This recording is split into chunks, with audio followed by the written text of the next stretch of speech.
Ayo. Sapa asmane? Takon ngaran Ulun. Bagong waspadakno Ulun Bathara Indra. Kowe bintang film lho. Kok bintang film ya? Kae Dono Kasino Indra kae. Udu. Ora nggon film iki Bathara Indra. Bathara Indra putra pukulan Sang Hyang Bathara Guru. Wedan. Wis gedhe anake. Iya. Sing mburi sapa? Aku Yamadipati, Bagong. Hah? Yamadipati. Tukang apa, Dewa? Tukang jabut nyawa. Wah, ngati-ati, Tru. Wis disediake malaikat gila. Nek kowe melu niat perang tenan ya rasa wedi. Ki ana Yamadipati karo Indra. Bathara Indra. Bathara Indra. Bagong, Nun. Bapakmu nendi? Nang kono. Lho, ora basa. Sampeyan mriki butuh napa? Mboyong bapakmu. Nek aku ora entuk, kowe sing tak ajar. Nah, berarti adewe arep gelut. Iya, gelut kok dadak basa ki cara ngendi? Gelut ki apa anane? Arep kowe dewa terus aku ora basa karo kowe. Aku kualat kok. Apa, Ndra? Lho. Aduh, aku kok tratapan ya terus aku tak rasa melu kowe. Aku ya deg-degan ya suwe-suwe. Gong sing nganggo tata krama to. Bedhi. Cilek. Minggat kono. Ah, tandangane dhewe cawok nyelek kutis. Nek ana sego kaya wong waras. Nek ana gawean kaya wong masuk angin. Rasa wedi. Ya wis alon-alon yo. Heeh. Terus karepmu ngopo? Bapakmu kok nyembah Rama Pukulun Bathara Guru. Terus nek nyembah kowe bakal entuk pelem pertangga jiwa jambu dipa nirmala. Ora mangan pelem ora masalah. Memperkara pelem iku aku ngorbanke derajate wong tuaku ki. Aku anak model piye, Ndro? Aku tak takon kowe. Hah? Aku anak model piye? Bapakku ki ndek derajat. Arep bapakku ki wong kere gedibal, wong melarat. Nek kae Sang Hyang Ismaya, kowe ki nek nyeluk kae Pakde, Ndro. Aku dadi kowe wani akon Pakdemu. Kok nyembah dramane bapakmu? Waduh, malah muring-muring. Ngapa ya, Mas? Ketok jenggotmu kowe. Aduh, aja. Kok kelabang sisan kowe. Mengerti kelabange hubungane aja, Mak. Anjuk kowe tekan ngene maksa karo Bagong. Ora mungkin aku ngiklaske bapakku nyembah karo dewa. Ora mungkin. Ora entuk pertangga jiwa ora apa-apa. Ora entuk jambu dipenirmala ora apa-apa. Ning bapakku tetep kajen kelingan. Ora meh ngigo ketikane bapakmu to, Ndro. Supaya menungso ning donya iki kabeh do nyembah karo bapakmu. Sing ora gelem nyembah ki mung bapakku tok, mergo luwih tuwa tinimbane bapakmu. Kowe iki ya ganggong. Kowe nek nyeluk aku kudune kamas. Kamas apa? Kamas Angling Darma.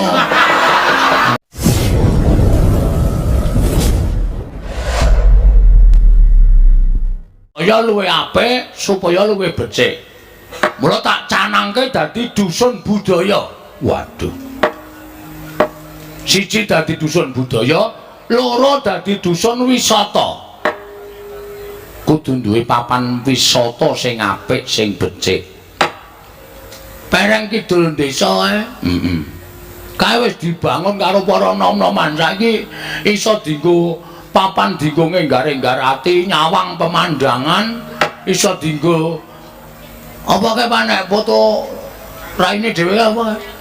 Ngilo. Selfie.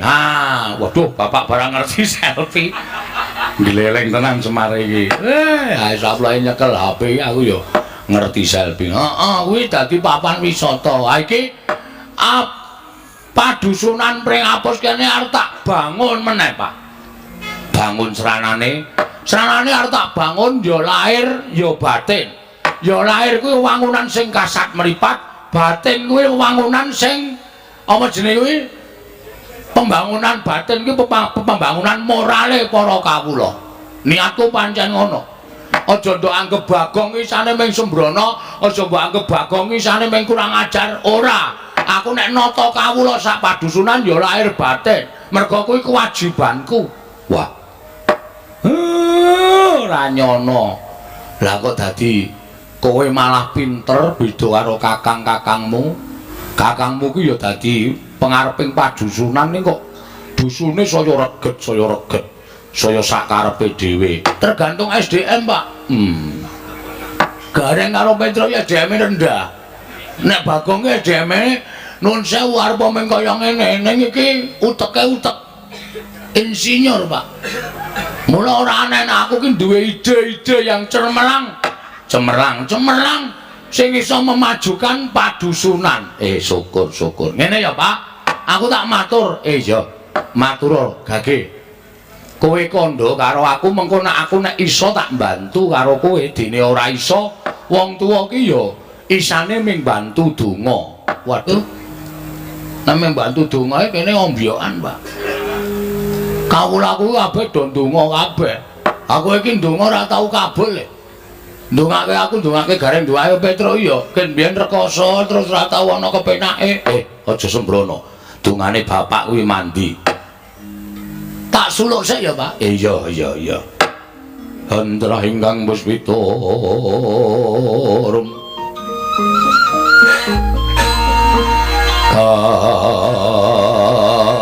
kasiring samirana mrih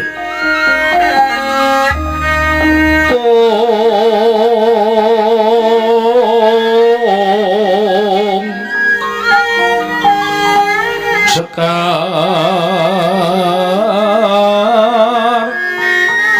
kadung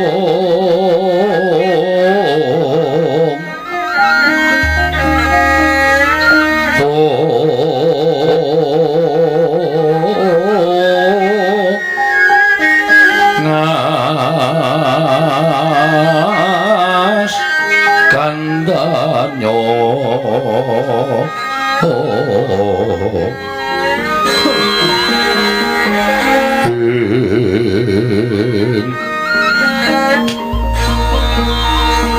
maweh raras renaning driya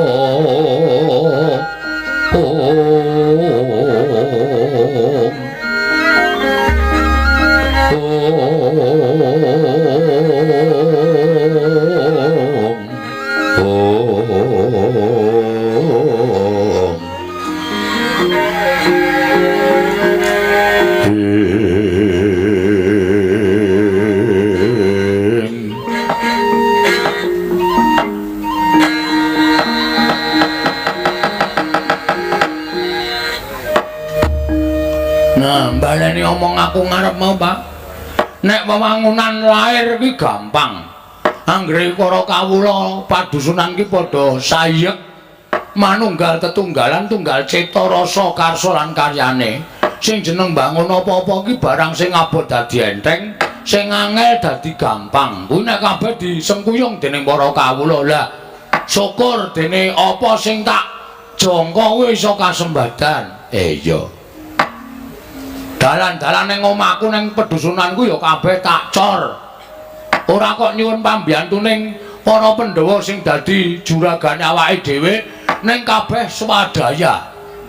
Kawula urunan sing mampu urunan semene ya semene, sing luwih akeh ya ditampa. Mengko digarap bareng-bareng kuwi pembangunan lair ketoke wis mlaku kanthi rancak.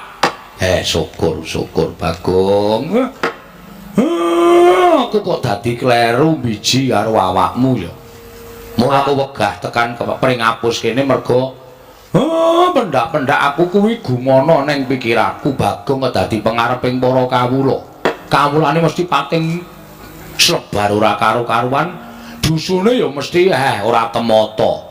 Ning bareng aku mlebu kene anak telu sing iso disawang nggone minangka dadi pangareping pedusunan. Kok ming kowe Bagong matur sembah nuwun Pak kabeh iki ya mergo saka nggone nggonku ora kok pikir aku dhewe ning disengkuyung tangga teparo sanak kadang mitra kawruh iya bener sateruse sing arep tak dandani iki batine para kawula Pak batine piye para kawula karang sing jeneng dusun ki ya kadang kala ora kok wong pribumi tok sing sok teka utawa sing manggon ning pancen kadang kala nuwun sewu ya ana pendatang tegese wong saka liyan daerah sing mlebu ning padusunanku kadang kala wong-wong kuwi mau sosok nuwun sewu, ana sing nggawa pengaruh apik, ana sing nggawa pengaruh elek. Iya. Ha, iki kacarita dusunku ki pancen ya sapirangan wis rukun wis apik, ning suwe merga ana pengaruh sing elek saka njaba kuwi, saiki rada renggang, saiki rada ora prayoga, Pak. Mula aku duwe niat mbalekke kerukunaning wargaku ana ing dusun Pringapus. Mula aku duwe niat kepengin bangun desa Pringapus ya dusun Pringapus kene, Pak. Lah kok kowe kaya meri karo aku.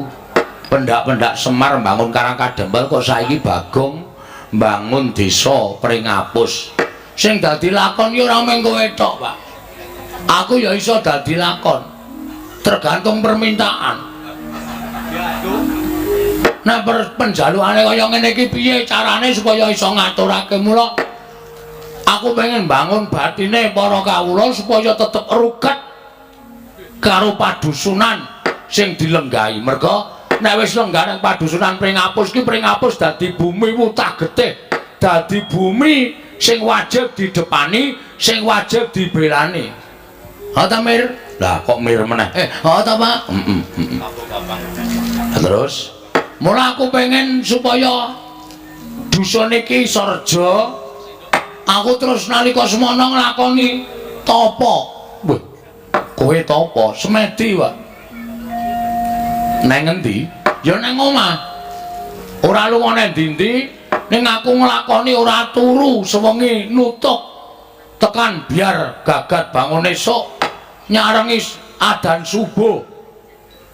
Kowe entuk sasmita apa to, Le? Sasmita sing tak tampa nalika semana gawang-gawang capet-capet tak rungokke saka jrono omah ki ning jaba ki kaya kumrusak angin gedhe terus mbarengi eneng swara. Weh. Suarane piye? Tengah wengi jam 12:30 lho, Pak. Suarane lamat-lamat tak rungokke suarane kaya kuwi kirek. Udu sasmita to? Udu. Bar kuwi Mel. Bar kuwi aneng sasmita swara. Kaya wong nyuwara nganggo sound system. Gumuntang ana ing tawang. Tak rungokke dusunku iki Sarja. Lemah ripah gemah. Gemah. Udu lemah, udu. Gemah ripah loh jinawi karta tata turaharja nek kudu disarati kudu ditumbali. Tumbale apa? Apa to kae lali aku? Ora tak catet soare, Pak. Dieling-eling. Kuwi mergo nek nganti sasmita tenan, nek ora tok lakoni ora apik kedadiane. Ning nek kowe kelingan kuwi sasmita tenan, ucapno mengko nek bapakmu iso budidaya tak budidayake. Dieling-eling, Gong. Waduh ayo wis lali Dek kapan to? Malam Jumat kliwon wingi. Oh, malam Jumat kliwon iki to. Heeh. Aku jan nglakoni tenan. Wit sore ora madang aku rek. Arep maghrib kae aku ora madang, ora ngombe. Oh, ya syukur. Adate kowe nek tengah wengi iki gawe mie goreng. Ayo kuwi sore ora madang jam 2:30 gawe mie. Julis prihatin ki ya apa aku tak takon.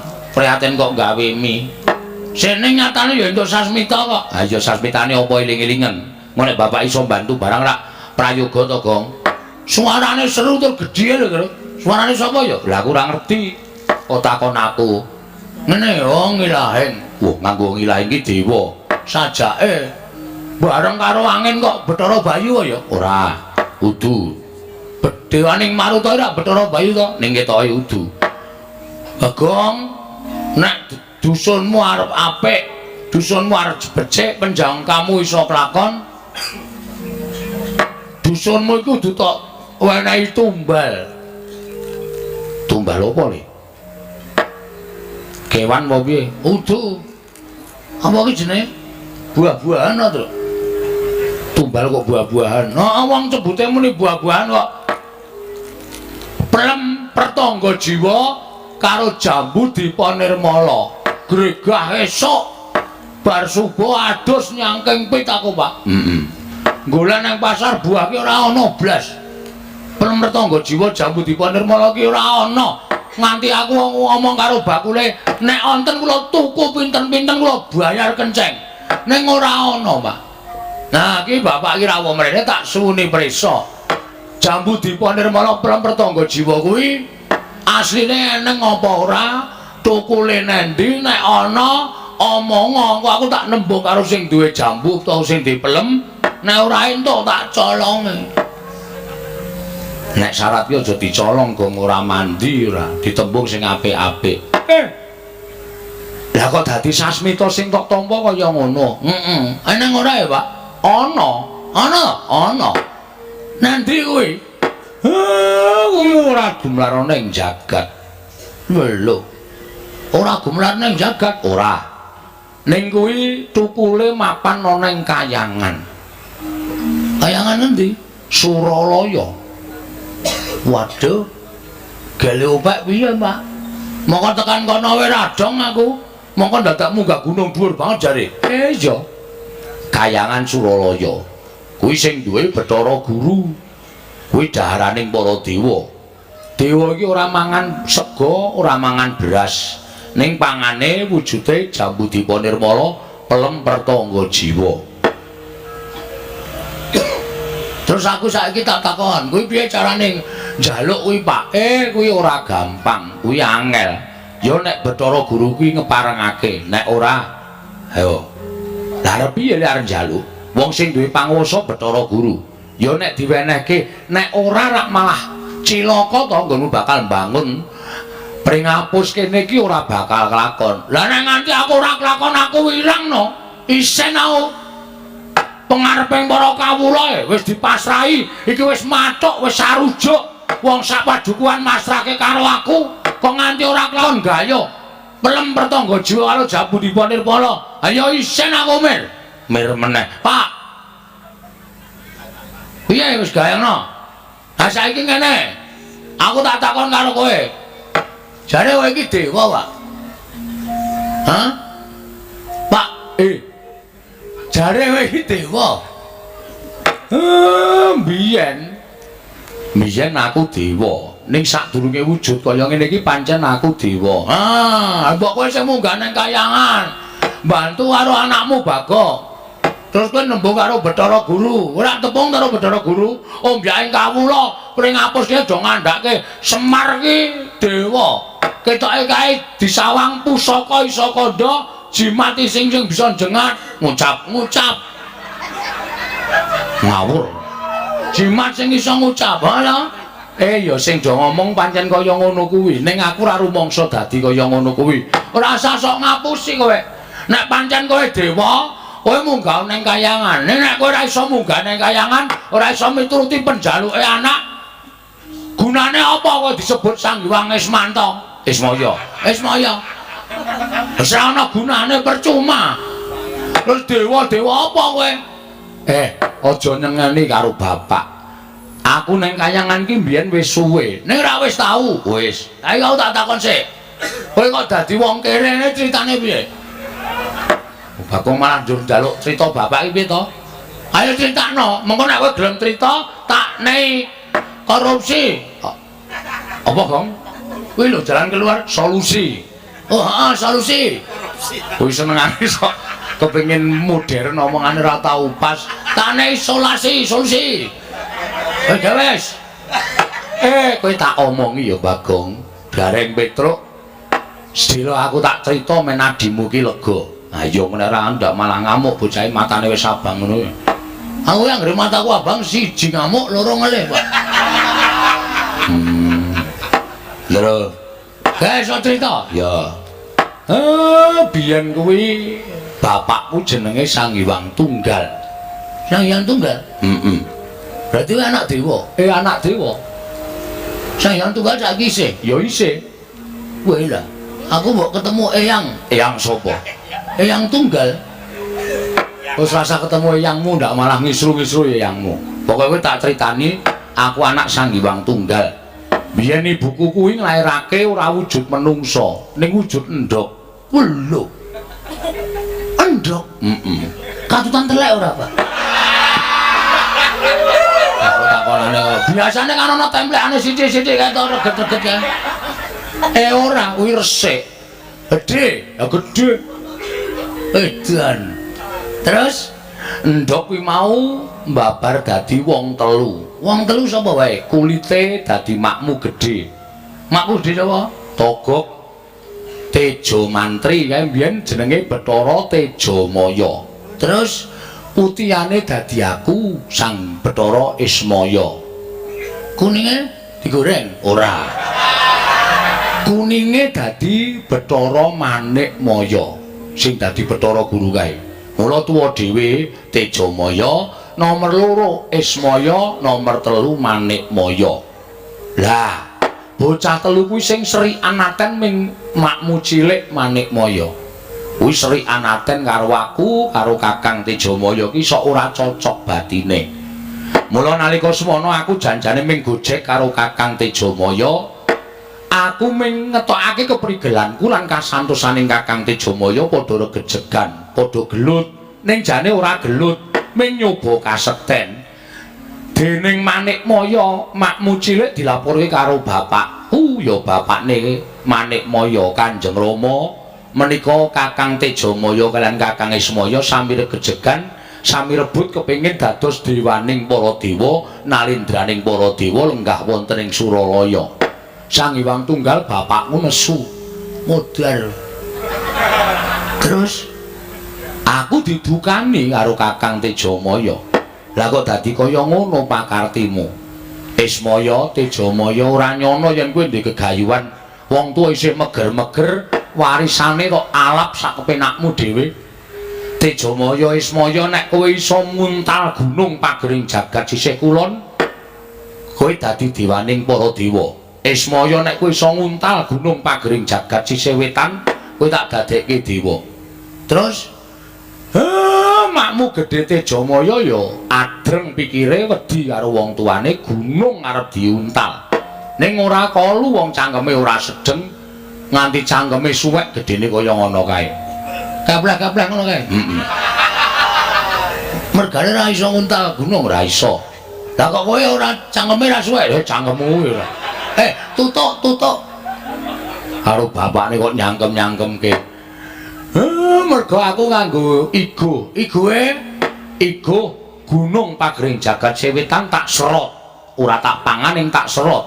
Kolu ora ming sawetara ing mlebu ning wadukku. Mula aku mbentoyong wetenge kaya ngene iki isine rompaning gunung pagering jagat sisih wetan. Rupaku terus dadi elek kaya ngene iki terus didunke ning jagat dadi tukang momong para satriya. Pakmu gedhe Tejamaya dadi tukang momong para satriya saka tlatah Sabrang. Ngono kuwi critane. Oh. Berarti kowe iki anak Sang Hyang Tunggal. Berarti kowe mau ngonekke aku makmu cilik sing meren karo makku cilik sapa, Pak? Manikmaya. Manikmaya iki apa? Bathara Guru. Weh. Muridé pira muridé? Ora ndek murid ki Bathara Guru ki jenenge Sang Hyang Bathara Guru sing lengganing kayangan dadi pangareping para dewa. Kuwi jenenge Bathara Guru. Saiki ngene Mir. Mir menano, Pak. Nek pancen kowe kakangne Bathara Guru, kowe mau ngomong. Nek jambu dipa nirmala, pelem pratangga jiwa kuwi nggone nang kayangan. Berarti sing duwe panguwasa lak Bathara Guru. Iya. Kowe mongko kakangne. Bathara Guru didundang mrene, Pak.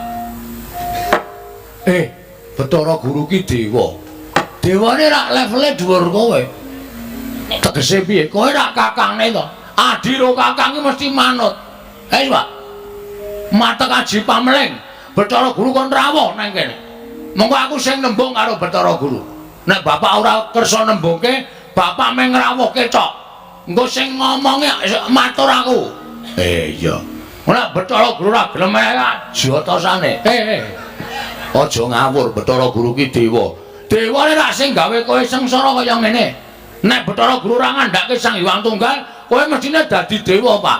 Nek kowe dadi dewa, anak-anakmu ki ya dadi dewa. Uripku ora kedungsang-dungsang kaya ngene. Iki ya ngembet karo penguripku, Pak. Waduh, malah cilaka iki, Tru. Dadi masalah malah niku, Pak. Ya piye meneh Bapak kudu nyanggupi. Dadi karepmu ngono. Heeh. Ning nek aku ming sak derma ngrawuhke sing matur kowe. Aku sing matur aja kuwatir. Ning aja kurang ajar lho. Ora, santai wae wis to. Nek Bathara Guru meneke pelem pertangga jiwa jambu dipun ora masalah. Ora sida njaluk pelem, mata goleke buagor tak colongi kabeh. Ki malah nekat ora. Wis, Pak. Iya, nek karepmu ngono, coba bapakmu tak matek aji pameling. Nah, matek aji lo meling, pameling lo meling. Men supaya Bathara Guru tekan kene, Pak. Iya, tak cobane ya, Pak. Dicoba ning dituku lho, Pak. Ora mung dicoba-coba lecet engko. Iya, sangat anggen kawula dadosaken jimat pukulun.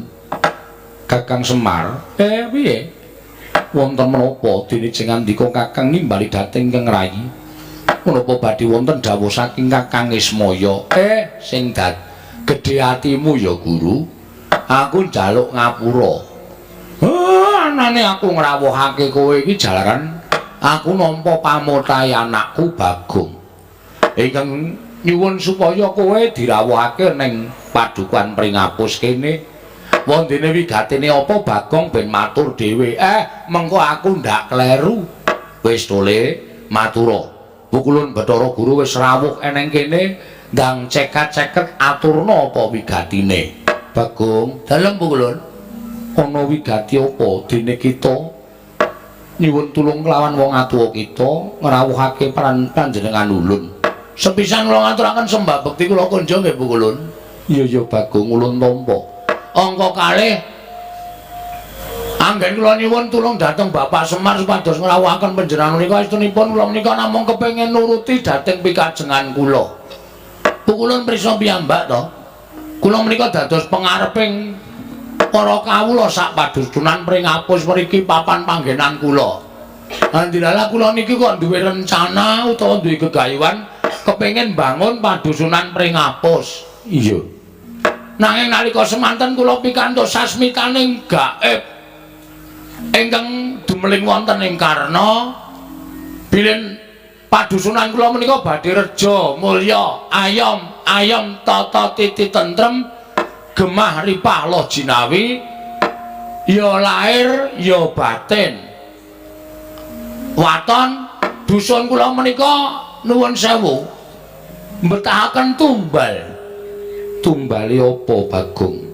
Ngendikanipun dewa ingkang sampun paring wisik dhateng kula, tumbalipun menika boten sanes namung kejawi setunggal pelem pertangga jiwa jambu dipa nirmala. Ngendikane Bapak Pukulun sing nandur. Ulun ora nandur nang wis tukul dhewe. Oh liar. Iya. Tumbuhan liar. Ngendikanipun menika dados daharanipun para dewa. Iya Bagong dadi daraning para dewa, mula dewa ora ndahar sakliyaning pelem pertangga jiwa lan jambu dipa nirmala. Kuwi wis dadi panguripaning para dewa. Wondene unjukaning para dewa mau winastan tirta amerta ingkang dadi jalaran kena lara lukuting pati Bagong. Wah, lah nek ngoten nyata. Iya. Lah gandeng sampun nyata. Mila kula nyuwun dhateng Paduka Pukulun. Kula nyuwun supados samangke paringana wujuding menapa menika jambu dipa nirmala kalih pelem pertangga jiwa setunggal kemawon badhe kula dadosaken tumbal wonten ing Pringapus mriki. Upami disade reginipun pinten kula nderek.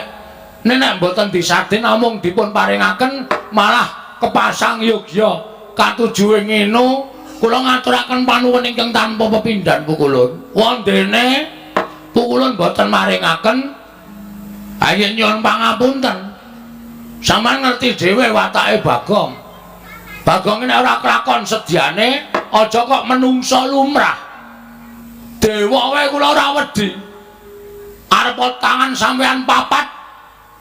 Nek upama gelut sampeyan mesti urip. Iso nyekeli kula nganggo tangan papat ning kula mboten wedi. Nun ngapunten lho kula karo ngomongane anake Semar Siragil niku kaya ngeten iki sampe enake dhewe. Iya ora dadi apa Bagong. Nggih, mula panjenengan ratri menggalih mareke prampertangga jiwa napa jambu dipun nirmala siji napa kula nuwun sewu ana dewa tak bondo teng mriki. Waduh saiki mendem apa ya? Dewa kok ditantangi lho, Tru. Mbok ya wis ben jenengane Bagong iki nek omong sak penake dhewe kok ora tau dipikir. Engko nek kedadian rak mindur sambatru bapak. Bagong iki rak mung kaya ngono kuwi. Ngaten mawon lantri paring dawuh. Wong pilahing. Kok malah janturan? Ora janturan iki sebutaning dewa, Bagong. Nggih, kepripun? Yen kita nyuwun prampertangga jiwa jambu dipun nirmala, Bagong. Gandeng kita kuwi anake Kakang Ismaya. Mula ulun tentu maringake. Asli? Iya tenan. Yakin? Iya. Kula mboten pengen lho nek namung tinggal janji tok. Ora Bagong bakal ndak paringake. Saestu? Iya Bagong nanging ana syarate. Syarate napa? Bagong, nun. Ulun kuwi susah.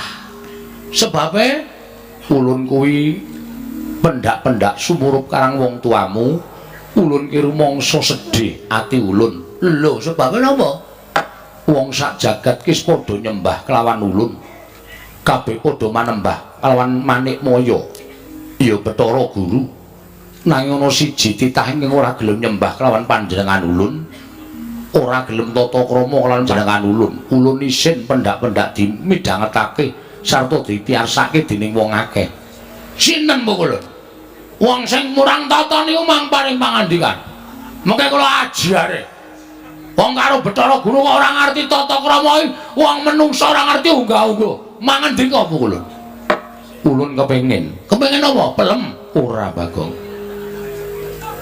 Ulun kepengin titah kuwi mengko nyembah kelawan panjenengan ulun lan nglakoni tata krama selama ing titah liyane. Sinten titah menika? Ulun tak matur kelawan Kakang Ismaya. Nggih, mengke nggih Bapak nggih ben melu goleki. Kakang Ismaya. Piye? Kula badhe nyuwun priksa menapa Kakang Ismaya menika tresna kaliyan Bagong. Sadurunge gareng karo Petruk, kuwi dadi anakku sak temene anakku sing barep ki Bagong. Wong iki dumadi ingkang sepisanan. Mula tresnaku karo Bagong ki ya lahir batin tenan, ora sembrono. Menawi panjenengan lahir batin tresna kan pun Bagong, tegesipun Kakang Semar sagah nindakaken menapa kemawon kagem Bagong. Mesti wae gelem wong iki anakku sing tak tresnani. Selagine ngrawuhke kowe wae aku wani mergo dijaluki karo Bagong. Nek ora tresna tangeh aku bakal ngrawuhake kowe ana ing padusunan kene. Menawi ngaten kula nyuwun. Kowe nyuwun apa Bathara Guru? Kula nyuwun prampertangga jiwa jambu dipun nirmala kula paringaken dhateng Bagong. Mboten namung setunggal nanging pinten kabetanipun Bagong badhe kula aturaken. Nanging setunggal syaratipun. Syarate apa? Kakang Semar, Kakang Ismaya kedah nyembah, kedah tata krama kaliyan ingkang rayipun Manikmaya. Kakang Semar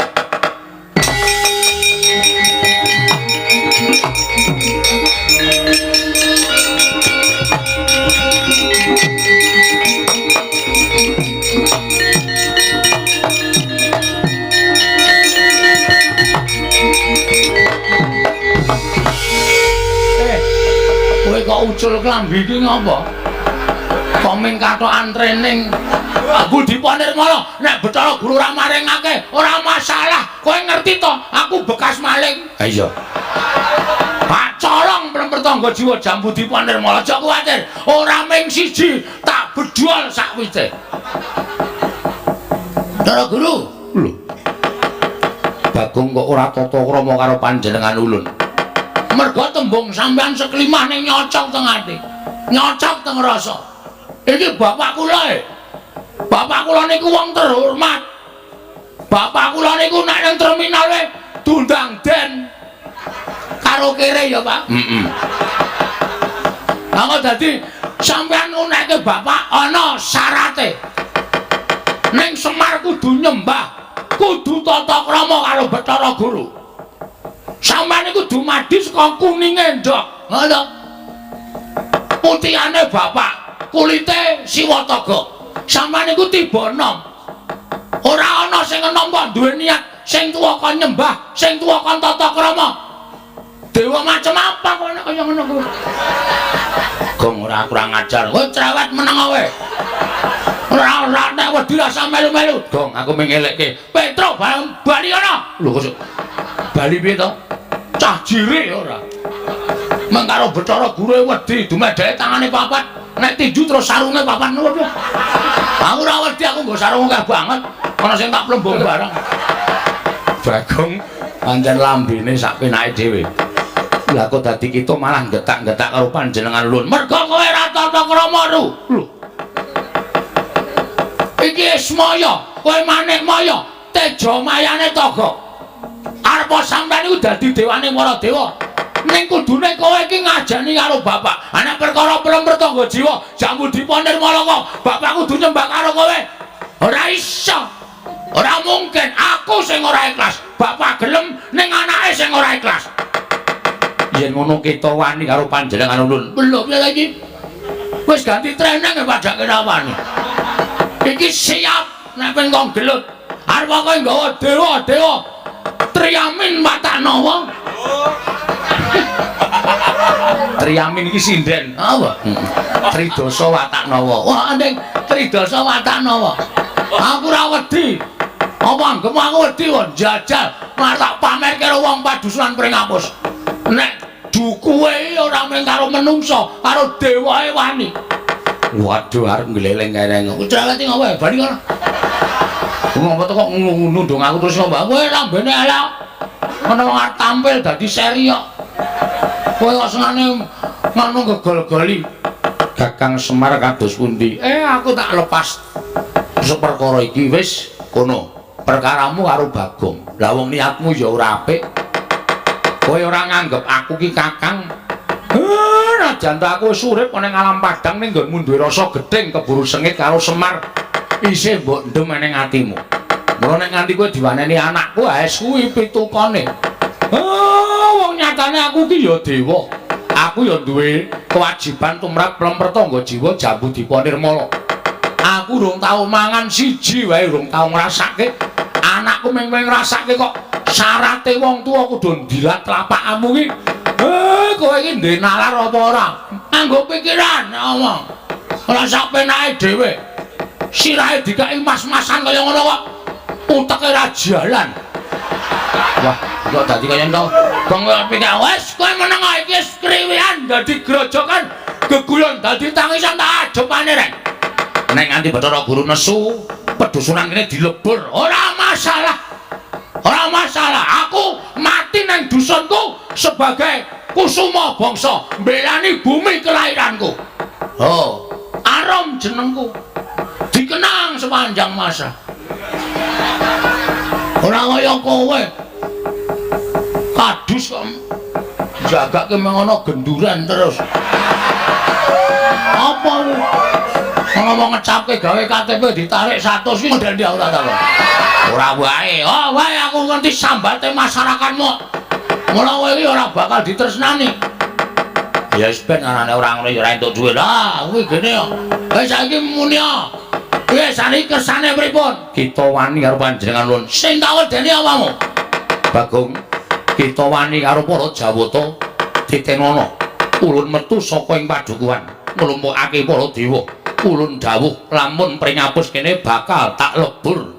Ora bakal ana titah ingkang urip ana ing Pringapus. Lah, kuwi apa ora jahat kaya ngono kuwi? Wis saiki aku tak takon, kawulaku salah apa coba? Ora salah, sing salah ki Bagong. Nek arep mateni ana Bagong.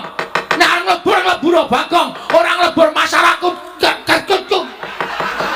Masyarakatku sing ora salah. Hah? Kok ngono kok dadekke dewane para dewa? Kok ngono kok dadekke petinggi ana ing Suralaya? Model apa kowe? Kowe iki nek upama uripe ning jagat, kowe iki dadi petinggi ning donya, aku wis nglumpukke masalah kon demo. Ora peduli aku. Aja ngembe karo wong kaya ngene iki. Arep piye? Arep lebur Pringapus ora ning kene papane wong Bantayuda. Kenteng apa aku dene, Pak? Lah wong ora iso tantangan kok. Kenteng kawat blabar waja. Kenteng kawat blabar. Blabar waja. Lena dae ora pinter ing blabar-blabar. Heeh. Kenceng kawan blabar waja. Ning ngono dititani. Kowe apa aku sing iso unggul yudane? Wila dalah metu njaba Bagong. Hah? Metu njaba. Iki dewa ora mulang sing apik ya kaya ngene iki. Nek wis ijab, nek wis resmi aja tokke njaba.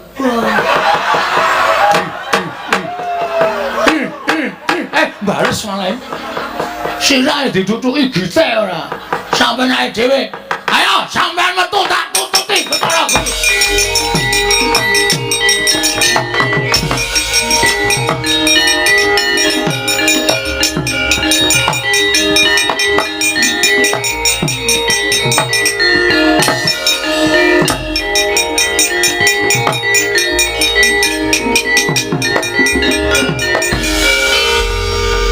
Saya aku tak takon, balamu ya apa, kekuatanmu ya apa?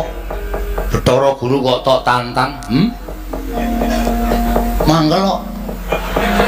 Nek ming mangkel ora ya iso dipeper to. Wong ki nek kuninga ngujo mangkel kuwi bakal ora becik.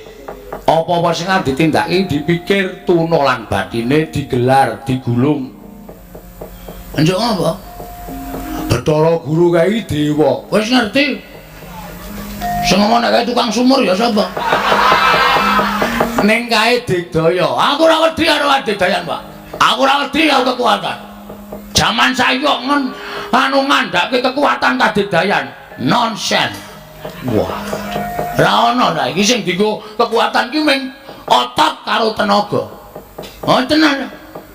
Nek muni Bathara Guru ki ora cerdas gegaman. Arene bendone ndiase. Ora ana wong saiki ora cerdas gegaman iki. Wong saiki iki kulite empuk-empuk. Balunge iki getas-getas mir.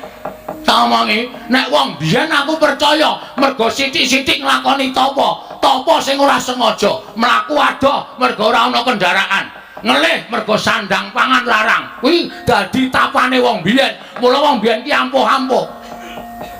Wong saiki kok muni ampuh, ora mangan sedina sambate ngaruwara.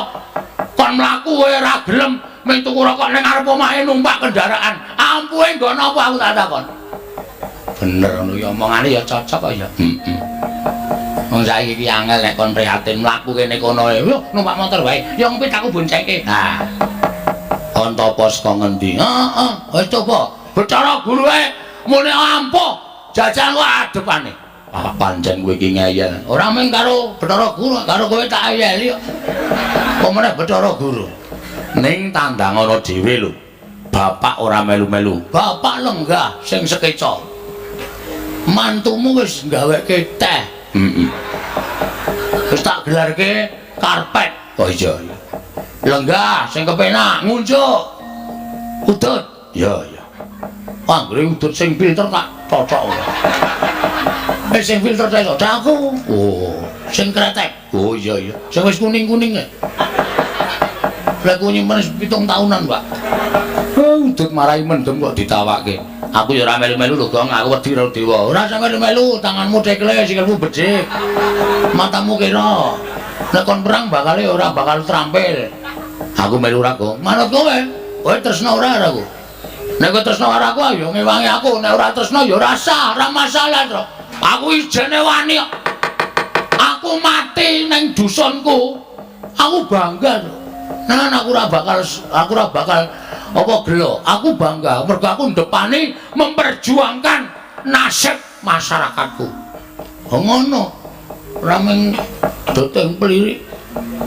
Sono Pak, ngunjuk udang. Iya. Halo, nek Joko. Ya. Ora mlebu kamarku lho, Pak. Ora. Mantumu lagi bubuk. Ora. Kok jejeri. Kok alasane kowe arep tilik putu ya cilaka. Ora. Aku nang ngarep TV. Kowe ana apa, Pak? Enak. Iki kotakan iki apa iki? Oh, uduh kuwi. Padake TV ora. Ora duwe to, Gong. Mangane aku ketinggalan berita. Rek ngarep perang ora? Ora. Ngaso? Ya. Pak, dipenake aku. Kakangku sing tak tresnani. Bentuke kaya ngono. Angel golek kakang bentuke kaya ngono awake ting cethu. Buantem watu sirahmu mudar. Dar, iya. Ora rebutan. Gareng bisa rebuti ngene bapak. Reng ngene bapak ora direbuti lho, Bang. Ora. Mangan sanane. Iya. Segane ndi, Bagong? Ayo kuwi meng sak gegem kuwi. Didom sing adil. Diokahi le mamah ora wareg.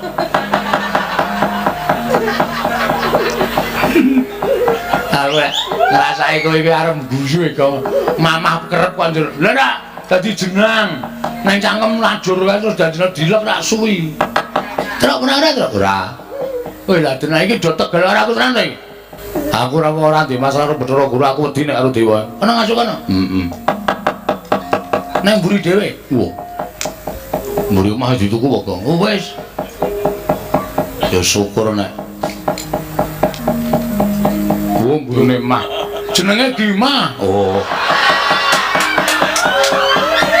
Kae bapak diladeni Mas karo wong liya diladeni ya. Nggih. Aku arep anu nyuwun pamit mangkat perang. Ngatos-atos. Kabar. Ya, heeh. Boki sabut dipun sebak sing sae-sae. Rasa nangis. Gaya wae. Dumeh akeh wong. Aku masuk angin wis tok goleke MC Sripah kok. Heeh. Kok dikale sampeyan iku ngabekti. Serotamu banter lho. Nanti dangkalku ilang kok. Cici. Wis ya? Nggih. Aku jare ya semedhot ning piye meneh karang jeneng kewajiban oleh orang ngene masyarakat kakul ora maju. Nggih. Nggih, Mas, ngatos-atos ya. Ya, wis. Wis ana gerana. Nggih. Hei. Wonten apa? Kok kayane aku ora lila. Mboten lila pripun. Nek aku mati mesti kowe kok kakek uang mesti, Mbak. Mane dikake tak sungsing ana. Wis turanku. Nggih. Ngatos-atos. Ya mismu ya, Mas. Inggih ngatos-atos. Bathara Guru. Ayo. Rupa wani, jembar wani, legane ati ora bakal aku mundur sejangka.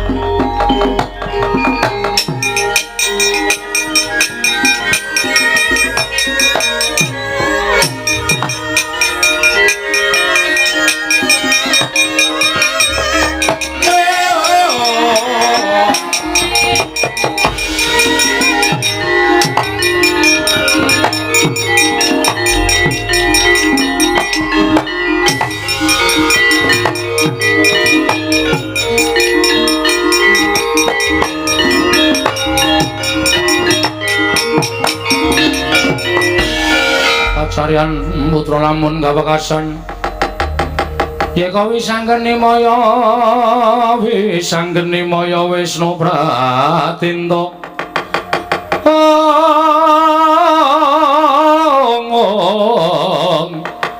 sanggeni maya Wisnu Pratinta kowe lha tenan pukulun Bathara Guru ngetapake para wadya Baladewa. Monggo aku mengijen blas ora ana kancane. Gareng takon ngewangi ya ora gelem, Petruk ya ora gelem. Alasane werna-werna. Oke, ora masalah. Ngopo aku wedi? Urip ya mung doyak-oyak bang plecete mbok ya. Lho ngopo aku urip esuk 2000, awan 2000, bengi 2000, sedina paling ora 15. Nang nganti aku ora tak waneni Semar nganti nyembah ning ngarepe Bathara Guru isin aku. Semar wis crita dhewe bapak iki kakangne Bathara Guru. Ya bener Bathara Guru ki dewaning para dewa. Nek ora terus suwiyah kaya ngono kuwi karo kakangne, blas ora duwe tata krama. Kang. Apa wae? Hah? Arep ngewangi kowe dikon karo bapak. Iki ora tonganu lho, Reng, ora sembrono lho. Iki totokane nyawa lho, mungsuhe ora menungsa lumrah, ning dewa. Ikhlas karo nyawamu, ora ikhlas sebab apa? Kowe adikku sing tak tresnani, kowe lara aku ngrasake lara, kowe mati aku ngrasake mati. Oke, Petro piye? Aku yo padha wae kok ngewangi karo kowe, Gong. Nek pancen wong loro wis siap mati, ayo maju bareng-bareng. Nek kowe kira-kira eman karo patimu, kowe tak eman terus. Kowe tak eman, Reng. Bali ana, rasa melu perang. Pokoke kowe tak naik tanggung jawab nguripi bojo karo anakku. Nek aku mati, aku kakangku kok arep tak keke sapa?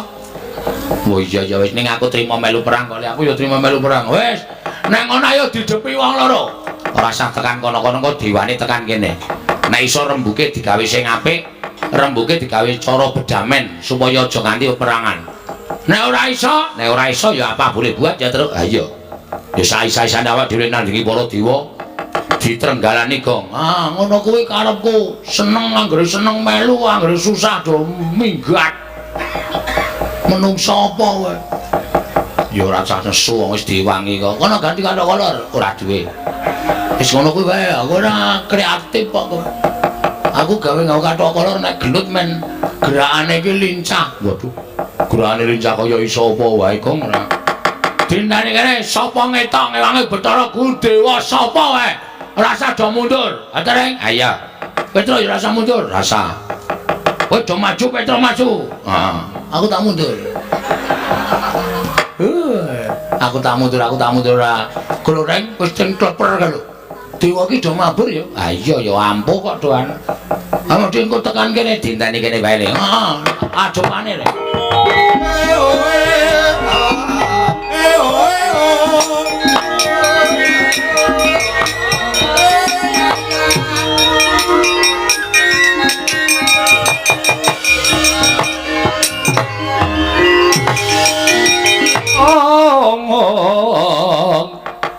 Nang kono magawe gelari rowang wong. Oh. Sapa iki, Tru? Aku ora pati apal nek karo dewa-dewa takoni wae. Nuwun sewu Mas sampean dewa? Iya, ulun dewa. Oh, dewa kok, Tru? Ah iya. Sapa asmane? Takon ngaran ulun. Bagong Waspadakno, ulun Bathara Indra. Kowe bintang film lho. Kok bintang film iki akeh Dono Kasino Indra ae. Udu. Ora nggon film iki Bathara Indra. Bathara Indra, putra pukulan Sang Hyang Bathara Guru. Wedan. Wis gedhe anake. Iya. Sing mburi sapa? Aku Yamadipati, Bagong. Hah? Yamadipati. Tukang apa, Dewa? Tukang jabut nyawa. Wah, ngati-ati, Tru. Wis disediake malaikat gila.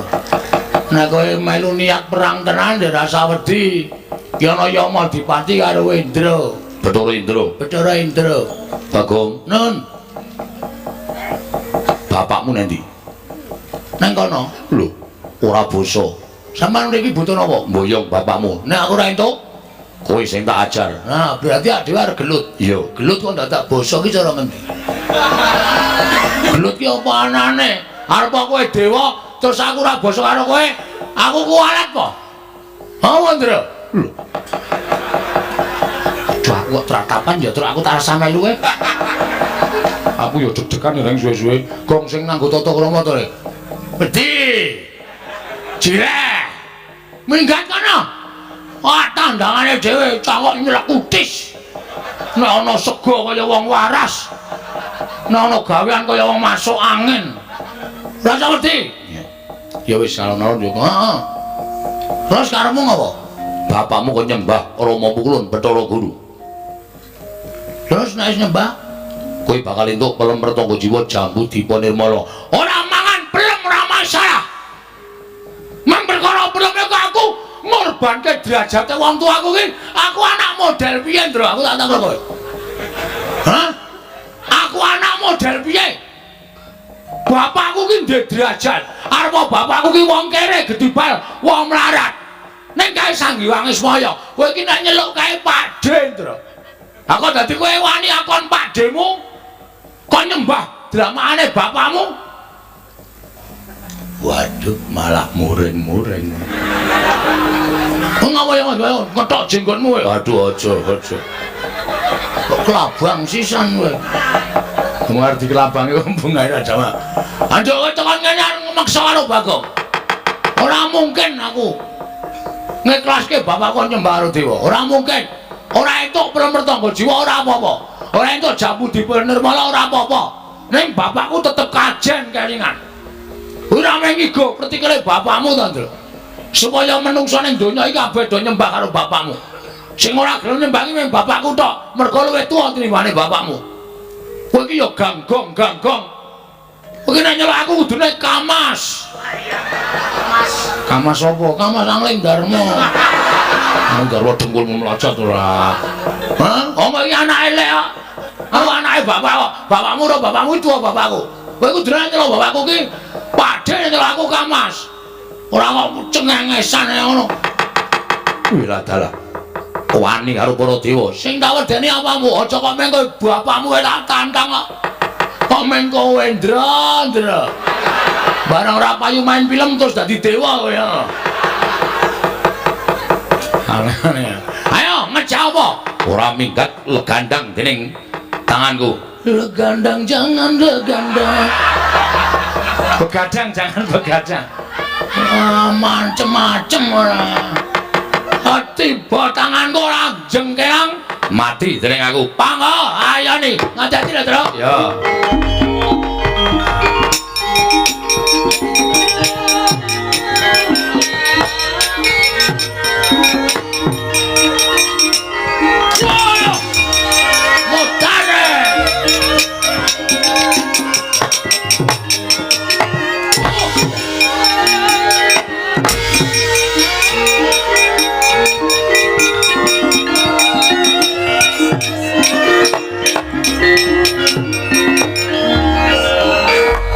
Nek wani karo bapak iki mesti disangoni aji-aji.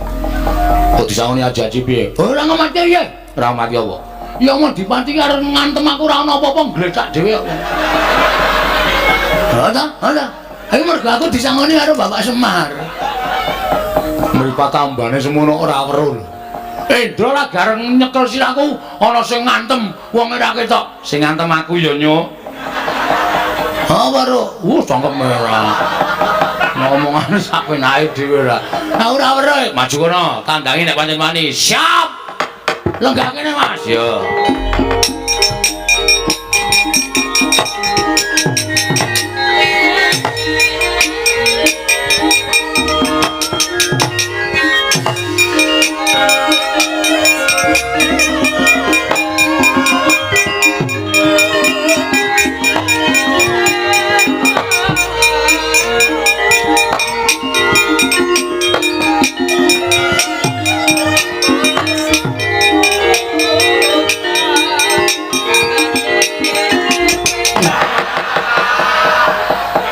Kayane kena ning kurang sekilan tiwas mempeng aku terus tak buang kaya jlembu sekilane dewa ya Gong nek ngantem kuwi kaya ora kena nek aku kelingan lho jaman bapak mbiyen sok cerita nek kowe ketemu karo wong ampuh nek diantem kono nganggo aji lembu sekilan kowe disembah sik mulai ngantem aja nggon sirah aja nggon dodo ning dodo medun kuwi ora duwe kekuatan apa-apa kena nyembah sik ngantem kene bebas sak karepmu oke kaya nggon saklar ora kejek-kejek mbok nyembah sik oke mati dening aku kowe wajane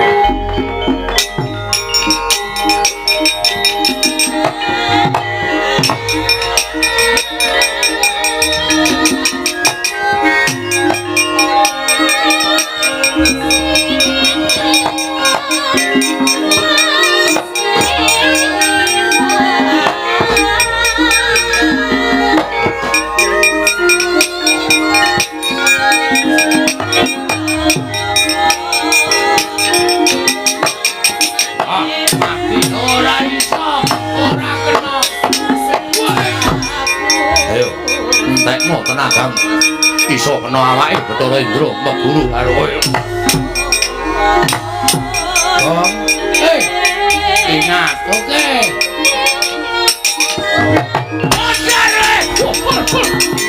Wah, sukses, sukses.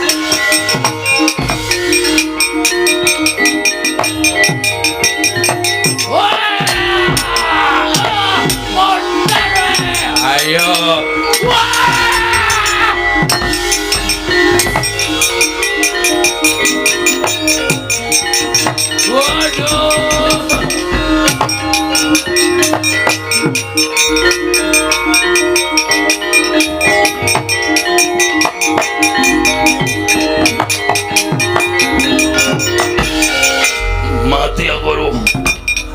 Mati aku lho. Kakang Bathara Indra kena apa Wedyan Bagong ora aturan. Ngantem ora kena kok kaya ngerti keringkiane dewa. Diantem sak kaya yubo. Wajan. Muja geni gedhe banget kaya aku, Ndra. Ha wis iki sapa sing arep nandingi ridane Bathara Brahma iki sapa coba? Ora ana to. Terus sampike pikir aku bingung gong nek ana wayangan kok ronggon tanding-tanding. Isruh-isruhi pikiran. Pokene bubar wae nonton streaming. Ya ora ngono terus karang ya. Wong iki kurang marem kok ya. Lah iki kene krungu ting-ting ngono kene kaya buyar pikirane. Kowe piye caramu supaya geni ae mati? Oke.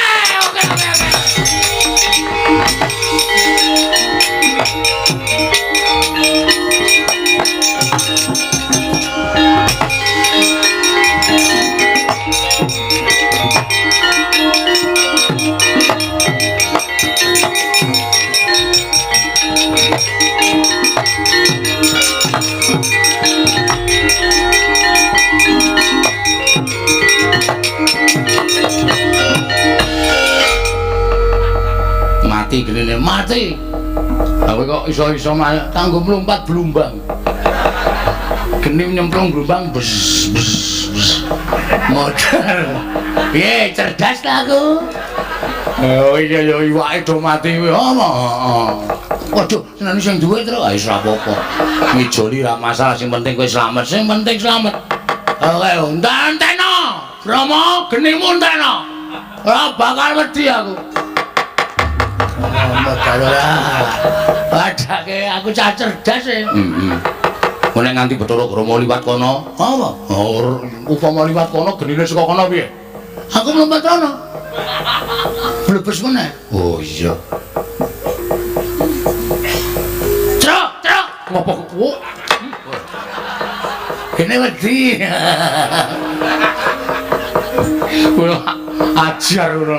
Kene iki deg-degan terus malah. Wis ana Bathara Brahma arep kapake. Apake ya terus kowe kalah? Ampuh. Ayo ampuh. Aja gelut wae. Wah, engkon aku wis males nutuki sakrar. Jeli aku. Anggo jelek. Ukurane ngene dhewe padha kabeh. Ngantem aku tak rasake. Oh, semene. Ternyata Bagong aja minggat. Ayo. Tandang ngono Bathara Brahma. Apa dusunmu tak bumi angus? Piye? Dusunmu bumi angus. Weh, lah mati dene. Cenanangan.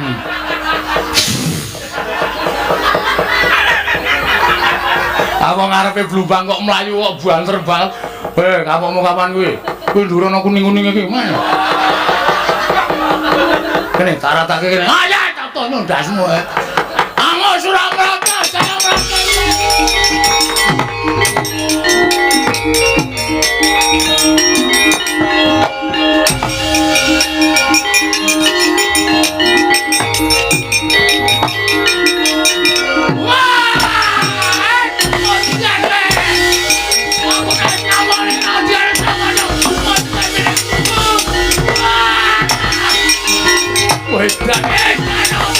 Ayo!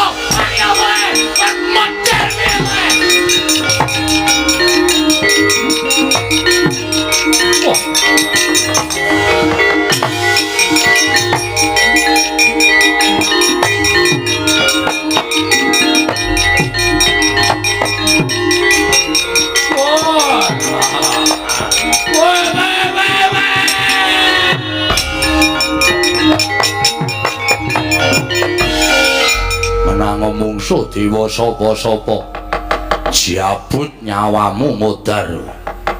Ayo tangiyo kowe yen titah pengpengan tak jabut nyawane yen dobel nyawamu tangiyo. Oke semute nang kene.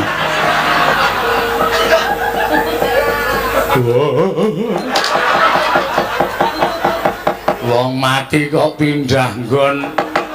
Oke semute.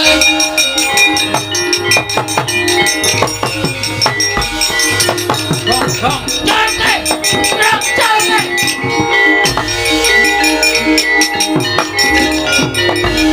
Sabar Gong, sabar Gong. Jalke, jalke aku nek ngamoni. Wis ora wedi ora sapa-sapa. Jalke. Gong, sabar. Jalke, jalke greng jalke ora kowe, ha? Manungsa ra dadanan. Ya aku antem ana ora apa-apa. Wis tutuk ana. Tutuk ana sak kemeng-kemengmu ora apa-apa. Sak mantepmu, sak puas-puasmu. Tutuk ana. Aku ora apa-apa kok. Nek sadurunge kowe nutuki aku tak kandhani ya wer. Ngapae? Kowe ngerti ora sing digawa? Bathara Guru kaya apa ngerti ora? Drei dasmoe. Kowe tak omongi ya Gong kae Cis Trisula. Ngene es, Cis. Kok es? Kok beda banget adoh kuwi tandane Cis kok karo es. Ha iya, kae iki pusaka kadewatan. Kae ora ana sing wani karo pusaka kae. Kowe maju modar tenan, Tru. Aku wis omong karo kowe, Tru. Aku mati ikhlas, ning mati tenan. Terus nek mati anak-anakmu sing ngomong sapa? Sing cilik kan lucu banget. Mata kok dhelek. Ana mbiyen ning meteng mikir gareng e. Dadi ora kira ning dhelek matane. Mboyo sabar. Saiki mundur sik matur karo bapak. Matur piye? Semar iki mung ora tanggung jawab. Sing marahi Bagong. Rampungno. Aku ora ngerti apa-apa. Enek padha nome tak kayang wingi-wingi ae. Ya karo bapak yo wani to ya. Mangkel aku. Saiki mung ngono kaisane mung ngomong nek kon temandang. Kowe Gus iki. Kowe percaya nek bapak iki dewa? Percaya. Ampun njaluk tulung bapak. Pak Bathara Guru nggawa Cis Trisula. Ngono. Ngene bapak, aja melu-melu guru kok tegel karo anakku tak tandange. Kuwi ra kowe. Nek engko bapak beda, mbok menawa padha kowe aja ya to. Pak. Ngono. Mir. Pak kok mir kuwi to? Pak Bathara Guru nggawa si es. Cis. Cis kok si es. Bathara Guru nggawa si Cis. Karo si Trisula, Cis Trisula. Ono jam berapa? Mer. Mar. Nyok. Kurang ajar. Ngopo? Sini. Ayo, sini. Sini.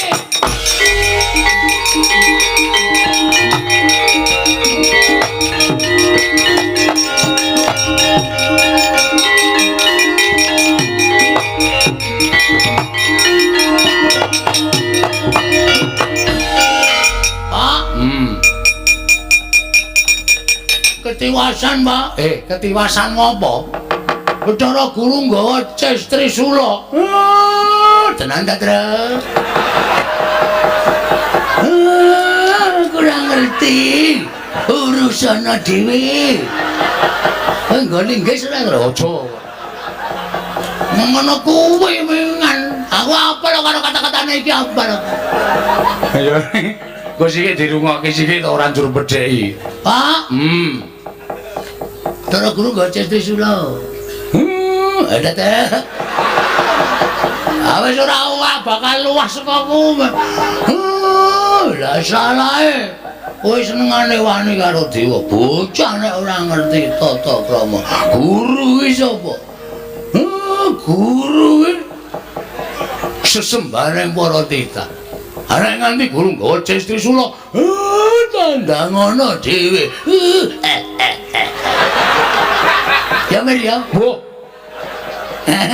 Nesu. Si Maria.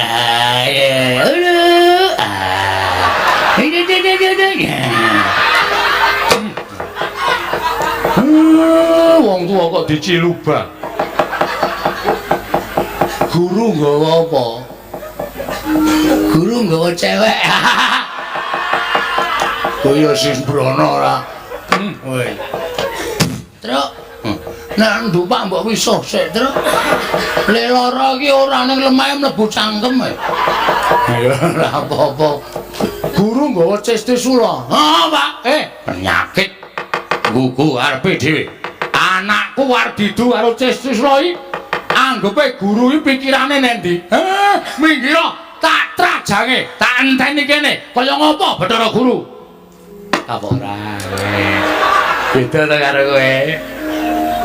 Semi. Ngising-ngising aku pas senengane ngono kuwi. Ngising-ngising piye? Aku wis ngomong dipresani penonton kowe banget.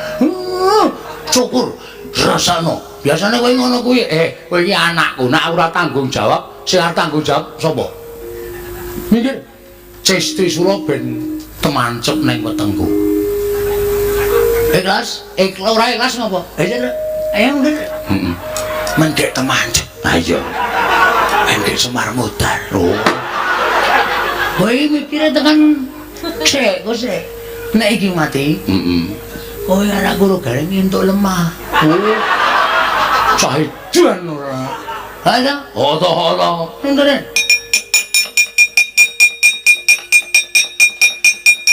Truk. Wis iki lagi arep menyat kok.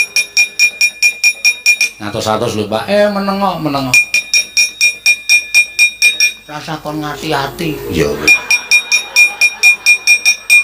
Aku jane wis males ndekan dadi anake Semari Mas. Cetil pretung. Wis ngrekoso lho kae Pak wis arep tekan kene. Tangane Bathara Guru murup kae. Mubiar kono, Pak. Boyo. Wah, ta Truk, sembrono ta?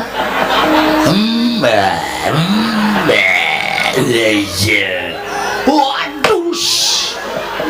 Aja tekan kowe iki. Kok sapinake dhewe tekan kene kaya ngopo?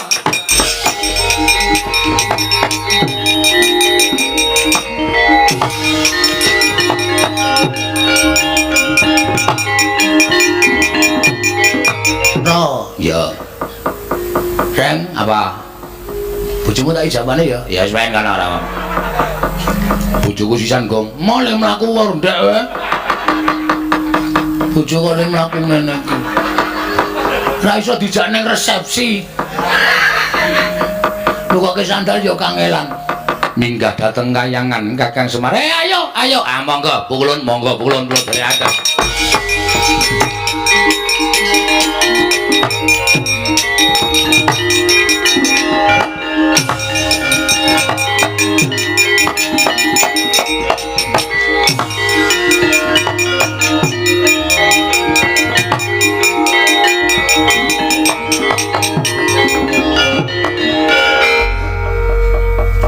Merdeka. Sugih. Semar mati. Monggo lemahe Semar iki pelung gue disewake karo Semar. Gareng ya ora ana, Petruk ora ana. Kekecah sertifikat. Nah, nek gareng yu sertifikate ndi? Mboten kaya wampleng-pleng. Nek ora anarkis ora entuk dit.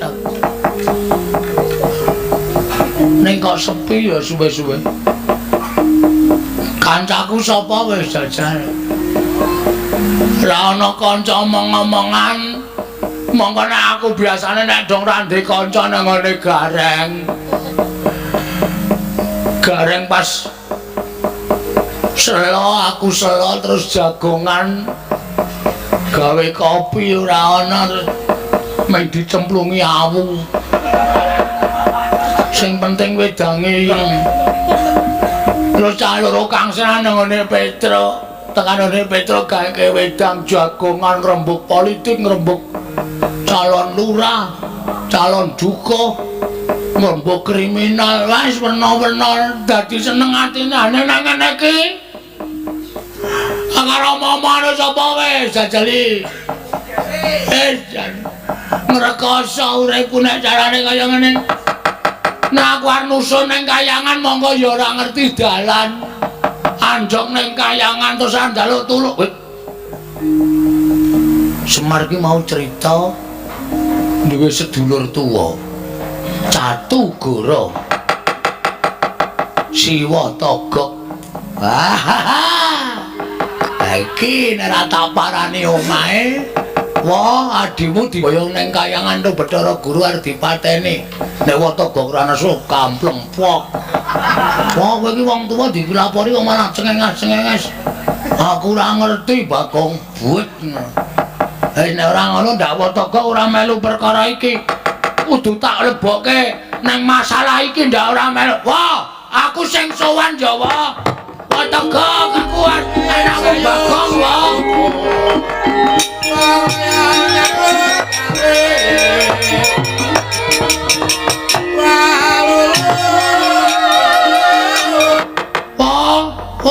Sik lagi tak buka. Weh, boyo cengelmu kuwi. Oh, Watogok. Asing metu cangkeme sik. Lah kira nang ngilmu boyo. Ngopo? Ana kuwi ganti kok. Ya tengko jero kono.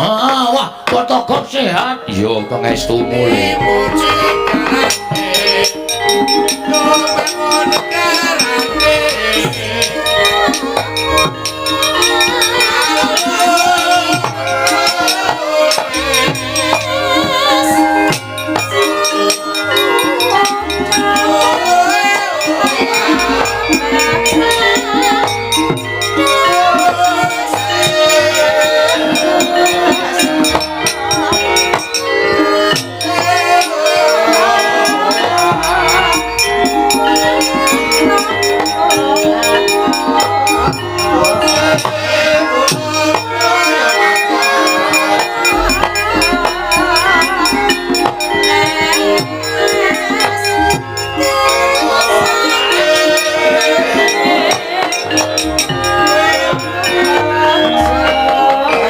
Yen malegak lekuk trembilung kang sabok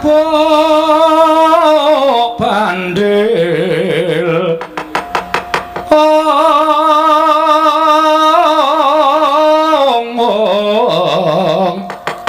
trembilung kang sarawita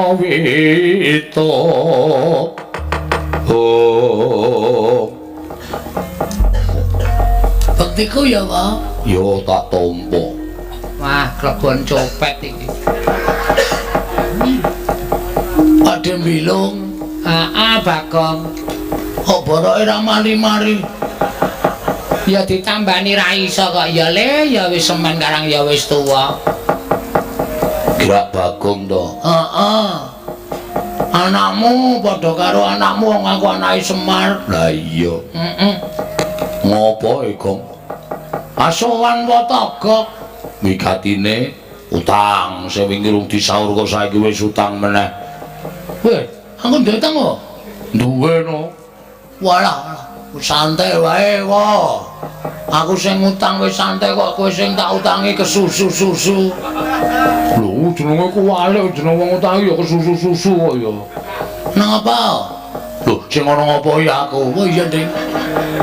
Ya sari Watogok. Kene ngopo iki? Gong. Sepisan ngaturake sembah bektiku katur si Watogok. Ya tak tampa.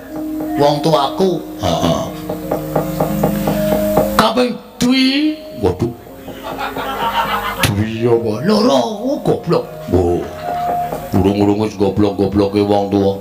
Kaping loro ki sowanku mrene kwa aku arep matur karo Watogok. Watogok kok ora layat. Lho. Ono apa e? Gong omonganmu kok ndrawasi? Ora krungu ya, Gong. Adimu mati. Adikku sapa? Semar. Wong ora aneh-aneh lho. Le mati apa? Mau lagi ntis. Kowe krungu kabar lho. Wis disareke urung. Ora tak gone ngomong langsung tak glundunge nang jugangan. Wis gandatanku kan wong layat aku males. Ora jane kuwi nek omong aja sembrono, sing tenanan. Wah, kurang-kurang bejane bapak ya adimu lanang dina iki sirna marga mlayu wae. Mlayu. Ora mung bapak ning klebu anakmu gareng wae. Lho, gareng ya iya. Petro ya iya.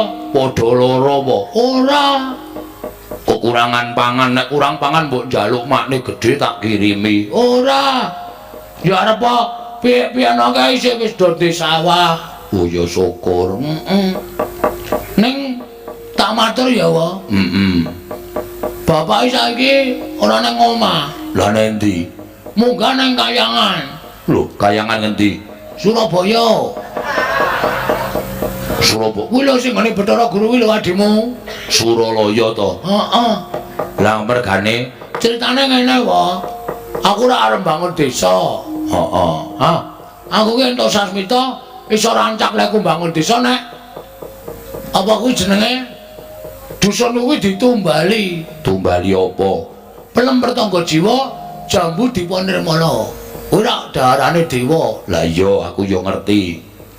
Lah bapak terus matek aji uling pameling ngrawuhke Bathara Guru teko jeluk. Bapakmu soalé kakange Bathara Guru. Jare kowe kakange bapak. Oh. Jare bapak cerita ki kowe karo bapak karo Bathara Guru iki dadan sekondok. Ndok sing gupak telek. Kulite dadi kowe teleke dadi bilung. Hus. Ora ana wong melu-melu kok disenggal-senggal. Ameng guyon kok padhe. Ora sok sepanang kok ndak darah tinggi. Nah terus Bathara Guru teko. Aku matur apa anane? Pukulun, kula badhe bangun desa. Ning syaratnya kudu wonten pelemper tangga jiwa, jambu dipa nirmala. Bathara Guru malah ngendika ngene iki. Ulun gelem, Bagong. Kita nyuwun pelemper tangga jiwa marang ulun. Sebab pelemper tangga jiwa kuwi daraning para dewa. Uga sinebut jambu dipa nirmala kuwi daraning para dewa. Yen kita nyuwun marang ulun lan kita kuwi dadi siji. Iki ra tekan nggone kok wis. Dong ora kowe. Ya terus. Ning Kakang Semar kudu nyembah karo ulun, kudu basa karo ulun. Merga ulun dadi diwaning para dewa ki sing ora gelem nyembah, ora gelem basa karo ulun ki mung Kakang Semar, ya Kakang Ismanto. Ismaya. Aku ora lara ati wae. Mergane bapakku derajate didak-idak. Ora trima. Bathara Guru tantang. Wah, kewanen kowe. Ning nyatane ya wedi karo aku. Bathara Guru metu njaba. Aku metu jero. Wah iya. Bathara Guru metu njaba nglumpukke para wadyabala pirang-pirang. Kangmu adimu dislametke. Oke, ora masalah waton dari Danaka lho. Sadurunge ning kayangan ning Karang Kawidodaren. Oh, ngapeli Dewi Supraba. Wah, jan kowe kok ancasmu rencanamu arep nyelametke bapake rung kelakon wis mrono-mrono. Wis gak diwale kok. Ngempet tambahan. Hah? Ngempet tambahan.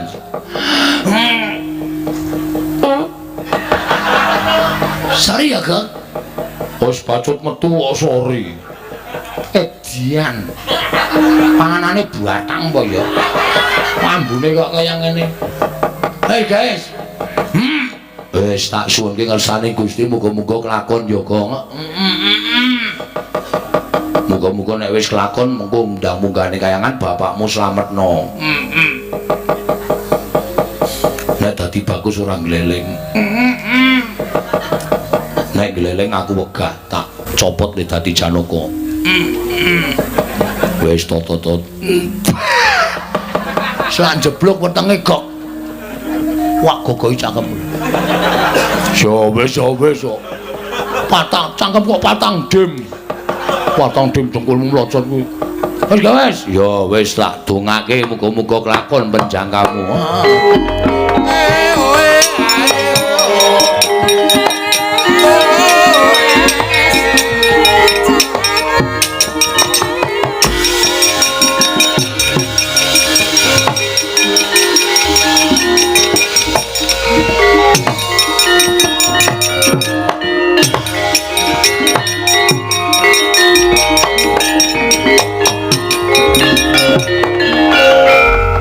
Wis kok gleleng tenan. Wis kok? Wis. Aku nggawe kaca pengilan duwe nang jero kono. Cedhak meja makan. Wis.